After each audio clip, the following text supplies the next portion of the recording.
Intuition is defined as the ability to understand something directly without the need for conscious or analytic reasoning. There are actually two types of intuition. The first involves our subconscious mind taking in a large amount of subtle information and using it to formulate a conclusion. The second is associated with the paranormal and involves the use of extrasensory perception, ESP for short. This is the type of intuition that I'll explore in this newsletter.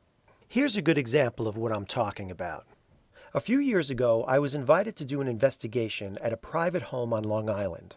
I didn't know anything about the house I was about to visit, other than that the client was experiencing some sort of paranormal activity. The night before the investigation, I sat in my favorite chair, closed my eyes, cleared my mind, and focused on the upcoming case. At first, nothing of interest came through, just images of trees and of an outbuilding that looked like a cottage. These were just fleeting pictures that flashed across my mind. I knew that they were probably things that I would see on the property, but I wanted something specific about the haunting that I could use to help the family. Suddenly, a vivid image flashed across my mind. I saw myself in a large room. As I walked across this room, I noticed a door on the far wall. The door opened to reveal a closet, and in it was a stained glass window made up primarily of yellow glass. Sunlight shone through the window, and the yellow light from the glass spilled onto the floor. I wondered to myself, what is a stained glass window doing in a closet? But this question was quickly squelched by what I saw next. An old man standing outside of the open door. He was wearing a white shirt and dark pants, and he was standing in profile to the closet so that his head was exactly in line with the stained glass window. The yellow light streaming in behind him made it look as if he had a glowing halo around his head. But more striking than this was the look on his face. At this point, my vision seemed to zoom in on his profile. His face was gaunt, and he was staring straight ahead with his eyes wide open as if in horror. His gray, wiry hair stuck up wildly around his head. If I were asked to describe the look on his face, I'd have to say that he looked insane. And then it was gone. The vision was gone, and I was back in my chair. I quickly wrote down my impressions with as much detail as I could remember. None of it made sense to me, but I was hoping to learn the meaning of it the following day. I had to take a ferry from Connecticut to Long Island, and the client picked me up in her car and drove me to the house. As we pulled in the driveway, the first thing I noticed were the trees.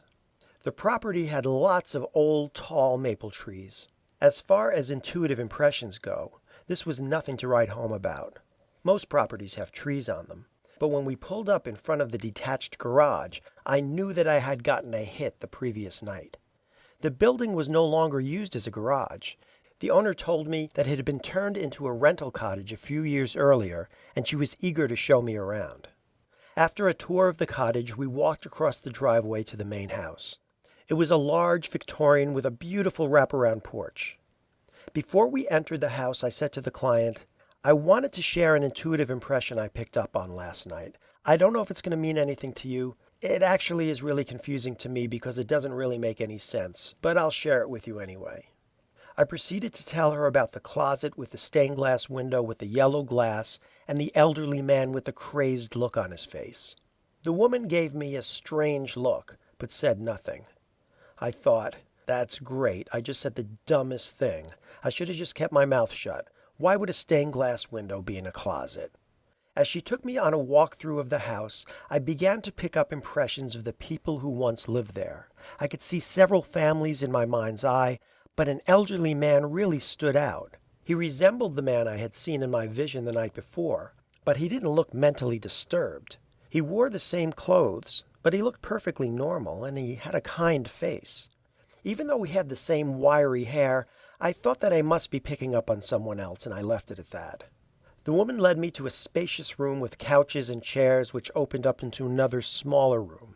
The woman walked over to a door in this smaller room and said, This is the living room, and here is your stained glass window in the closet.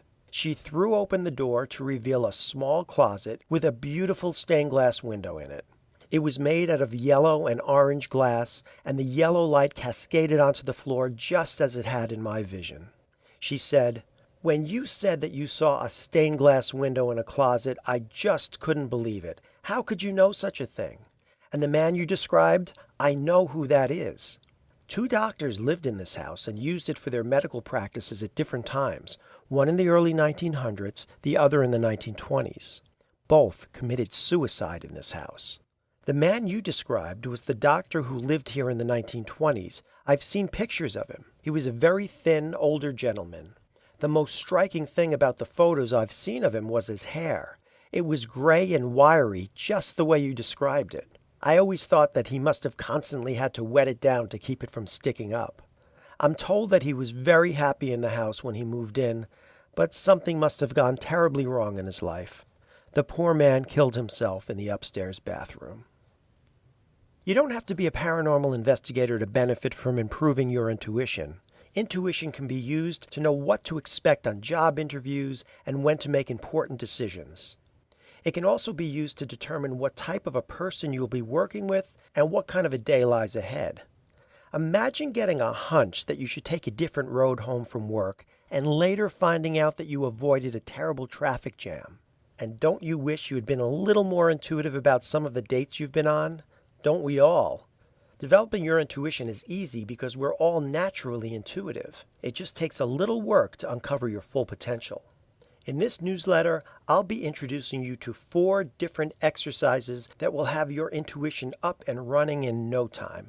Let's go. Step 1, meditation. Before introducing you to the different exercises, you'll need to learn how to meditate. Meditation is by far the most important part of improving your intuition. Intuition aside, meditation improves our emotional and physical selves. Learning to clear your mind of negative, repetitive thoughts will benefit every aspect of your life. It only takes a few minutes a day, and it's easy. There are many meditation methods out there, but I'll just tell you about the one that I use. Feel free to explore other methods. It doesn't matter which one you use as long as you do it consistently. First, choose a mantra. It could be any word or words of your choosing. The purpose of the mantra is to shift your focus away from your busy mind. You will probably try a number of different mantras before settling on one, or you may end up with a few favorites that you use at different times. Your mantra can be either a word or a short phrase. Sanskrit words are thought to have powerful vibrations, and phrases with personal meaning are often used to help clear the mind. Once you've chosen your mantra, set a timer for 15 minutes, then sit in a comfortable chair or on a couch. You can either place your feet flat on the floor or sit cross-legged. Place your hands on your lap with your thumbs and index fingers touching as if you're making an OK sign with your hands. This keeps the energy circulating throughout your body. Close your eyes and begin to concentrate on your breathing. Notice the air flowing in and out of your body. Feel the sensation of the cool air entering your nostrils and the warmth of the air as it exits. After a few minutes of mindful breathing, clear your mind of all thoughts and relax. At first, you'll notice that it's difficult to keep your mind clear from all thought. This is natural. As soon as you're aware that a thought has entered your mind, replace it with your mantra. Don't do this forcefully. Simply introduce the mantra into your mind and let it replace your thoughts. As you continue your meditation, allow your thoughts to naturally come to the surface, but don't focus on them. Acknowledge them without judgment or emotion and let them go. Continue to notice your thoughts entering your mind and gently replace them with your mantra until the 15 minutes are up. Open your eyes and take a few deep breaths. Meditation is best done twice a day, morning and evening. You can increase the amount of time you meditate as you get better at it. Some meditations will fly by and you won't believe that the time is up.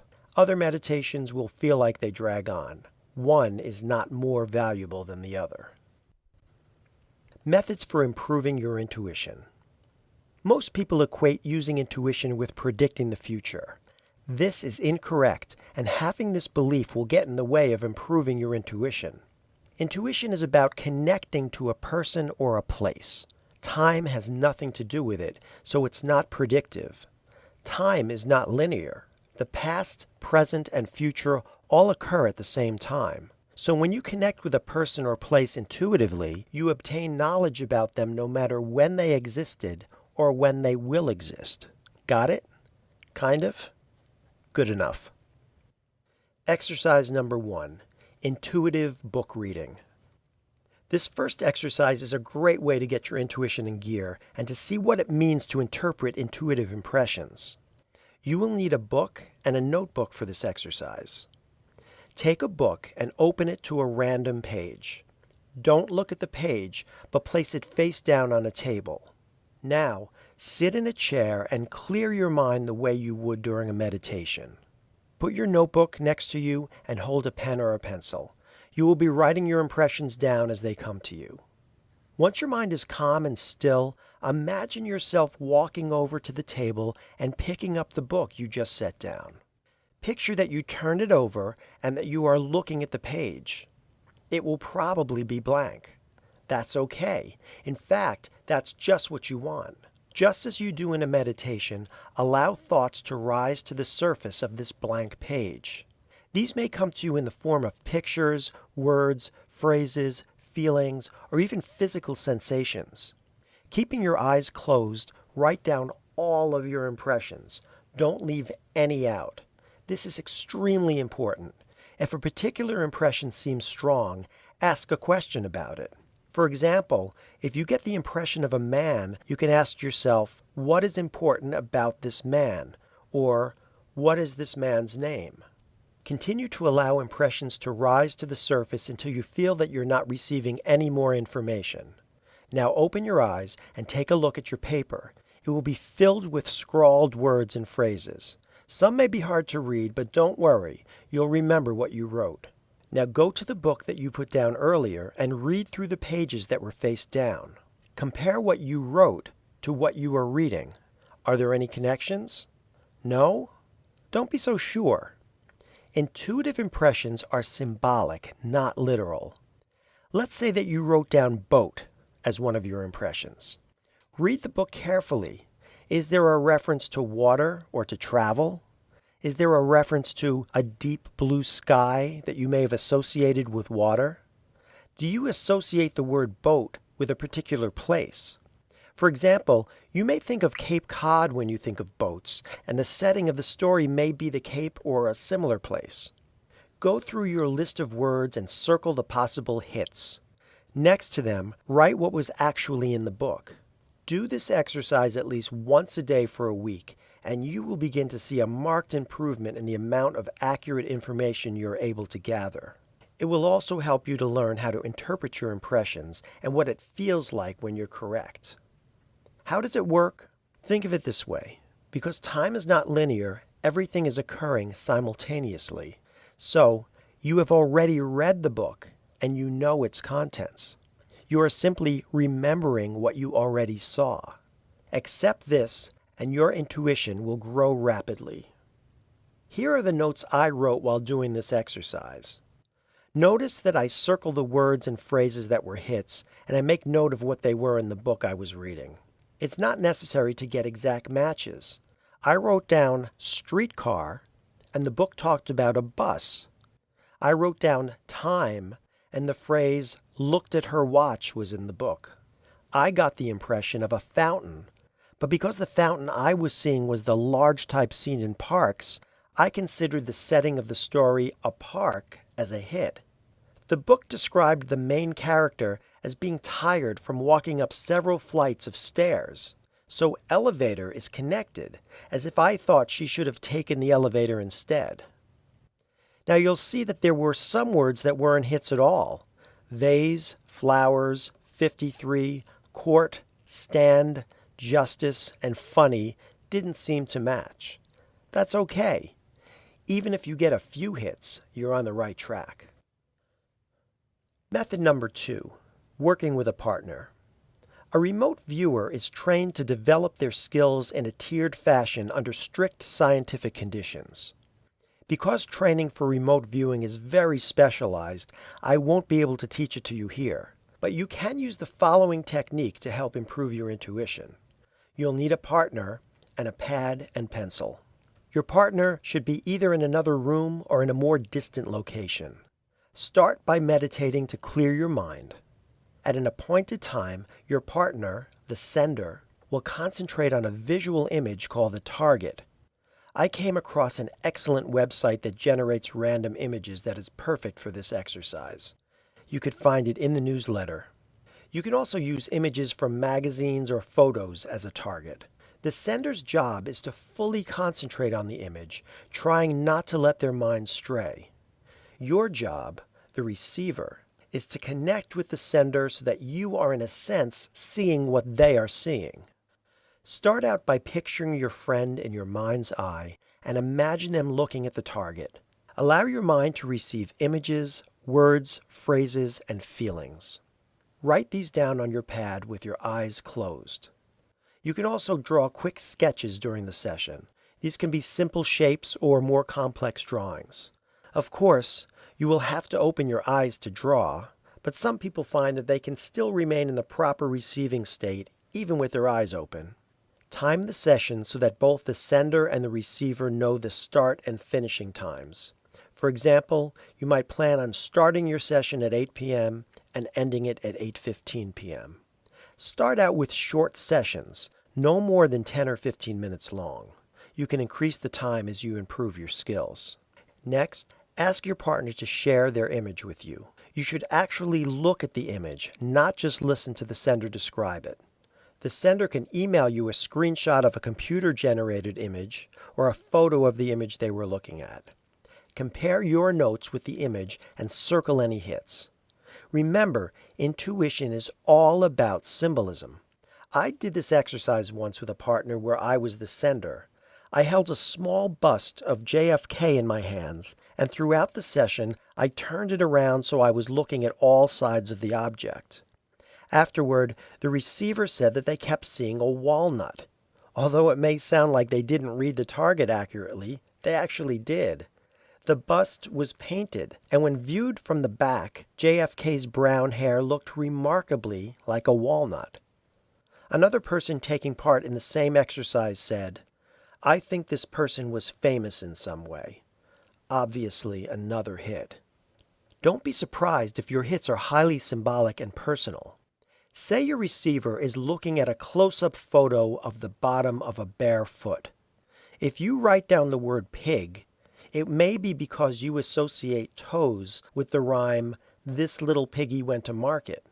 Or if you wrote down hills, it may be because the outline or silhouette of the foot resembled 5 little hills. Share your impressions with your partner. You might be surprised to find that you actually picked up on their personal association with the object. If you wrote down the word glass, your partner may have been unconsciously associating being barefoot with recently cutting his foot on glass. This exercise is actually a lot of fun. Several people can participate at the same time, and comparing notes afterward is often fascinating because of the variety of ways that people perceive the same images. I tried this exercise myself using a random image generator and got a humorous result. In my mind's eye, I was seeing a train and a girl. You'll see in this photo that the man and woman resemble a train with the boxcar, kind of, on their backs. If you look closely, there's someone in the box, so it's even more like a train because it has a passenger.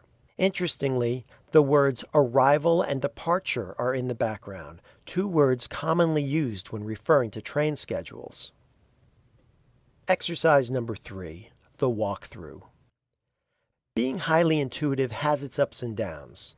My wife and I recently went to a restaurant we had never been to before. It was a bright, cheerful place and everyone seemed to be enjoying themselves. I felt good and was ready to enjoy a great meal with my wife. But as soon as I sat down, I began to pick up an extremely negative feeling about the place. In spite of the friendly waiters and waitresses and the cheerful music playing in the background, the place felt absolutely terrible to me. My wife said, "This place is really nice." And I said, "Yeah, but it feels horrible in here. Something terrible happened here. I don't know what it is, but it's really awful." Needless to say, my intuitive impressions put a damper on the evening, and I couldn't wait to get out of that place. I never did find out what occurred there, but the feeling was so strong that I'm positive that something happened in that restaurant or on the land that it was built on that was tragic and highly emotional. We're all made up of energy, and our thoughts and emotions are also made up of energy, which leave their imprint on places. To improve your intuitive skills, try to tune into your feelings and emotions when you visit new places. One of the best places to do this exercise is at historic homes or locations that offer guided tours. You may pick up information that the tour guide later verifies, or you can ask questions or do research afterward to see if you were reading the place correctly. I once toured an historic home in New York where I got the distinct impression that an important meeting was held in one of the rooms.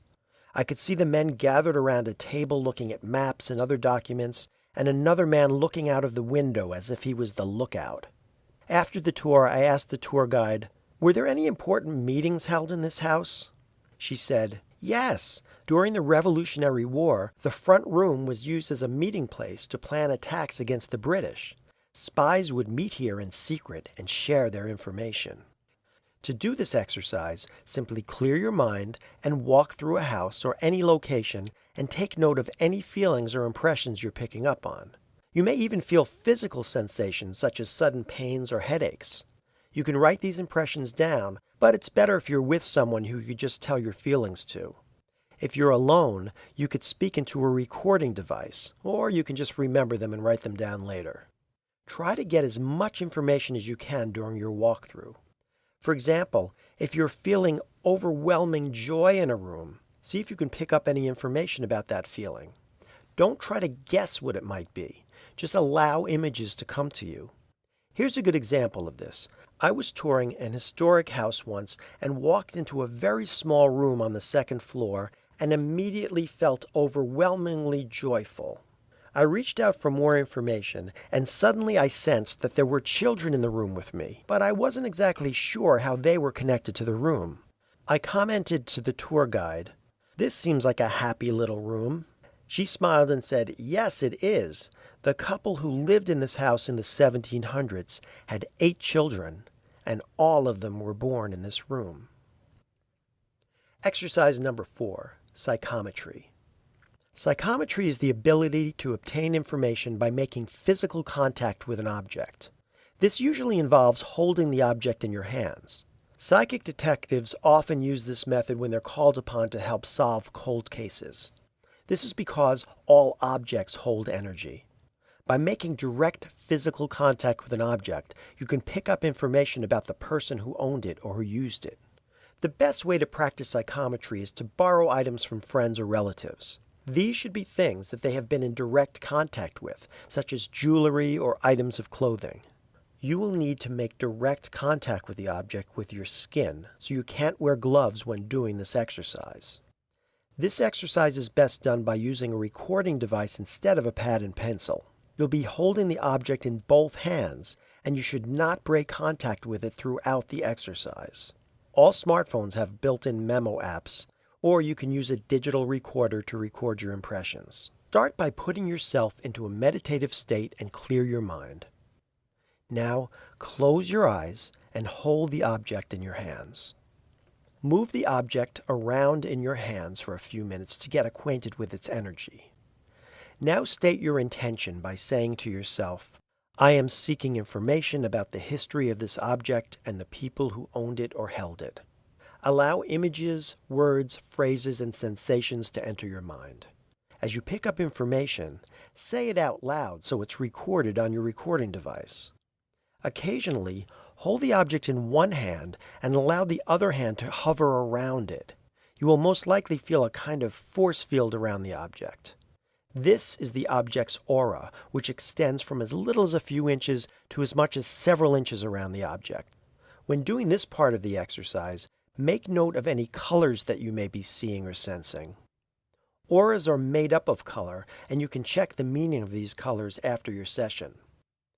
Work with the object for 10 minutes or longer, then close down the session by doing a quick energy clearing of yourself. This is important, as you do not want to absorb any negative energy the object may hold. To clear yourself of negative energy, put the object down so that it is not making physical contact with you. Then picture a beam of pure white light coming down from above you. Allow this white light to enter through the top of your head and watch it grow until your entire body is flooded with light. Say to yourself, God's light and God's love protects me from any and all negative energy. Now open your eyes. It's important to transcribe what you said on the recording so you can check with your friend about the accuracy of the information you picked up on. Remember, intuitive information is symbolic, so don't be afraid to ask a lot of questions when you're checking the information. For example, if you say to your friend, I kept seeing flowers, did the person who owned this object like flowers? And the answer is no, don't stop there. If you really had a strong impression about flowers, then it must mean something. Did they like gardening? Then the answer might be no, she didn't. She actually lived in an apartment. Keep going. Do you know if she had a painting of flowers hanging in her apartment or a picture book of flowers? You might get an answer like, oh my God, I forgot all about this. The ring you were holding belonged to my aunt, and she used to love to paint. Her favorite things to paint were flowers. Bingo. The little things. You don't have to constantly be doing exercises to help improve your intuition. There are little things that you can do to help keep you connected to the world around you. Here are just a few. Charging your water. Charging water charged by crystals is a great way to increase your energy level and improve your intuition. You can buy crystals online or in New Age stores.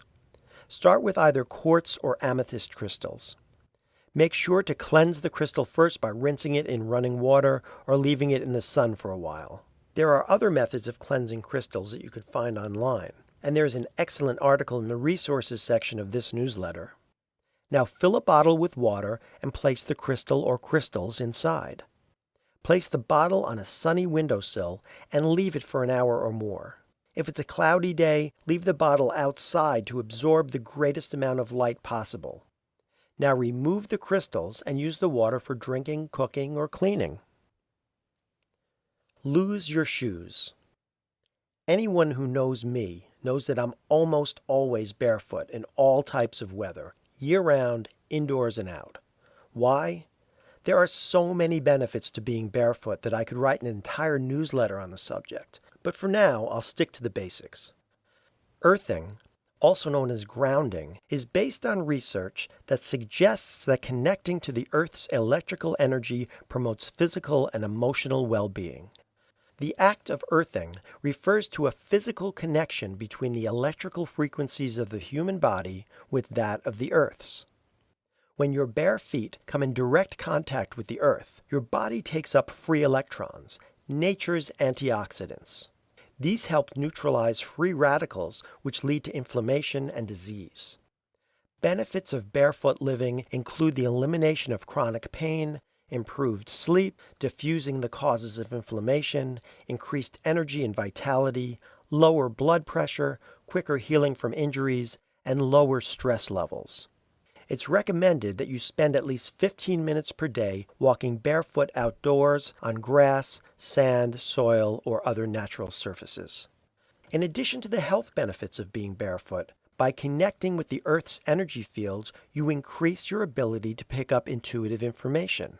I'm usually barefoot during paranormal investigations because it's a form of psychometry.